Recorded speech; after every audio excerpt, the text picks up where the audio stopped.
কি হলো বাড়া? আমি ক্লাবে কি করছি? রাতে মনে হচ্ছে মালটা একটু বেশি খেয়ে ফেলেছিলাম।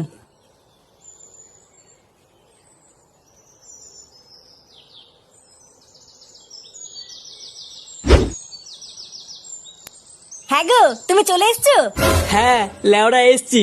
শোনো না, তোমাকে একটা কথা বলার আছে। দেখো বাড়া, সকালবেলা করে কিন্তু হানিমুন হানিমুন বলে কিন্তু কানের গান মারবা না। না গো, আমি আজকের থেকে আর তোমাকে হানিমুনে নিয়ে যাওয়ার কথা বলবো না। সত্যি? আর বলবা না তো? হ্যাঁ গো, আমি না মা হতে চলেছি। মা হতে চলেছে মানে? হ্যাঁ গো, আমি সত্যি বলছি। এইসব কি বলছো?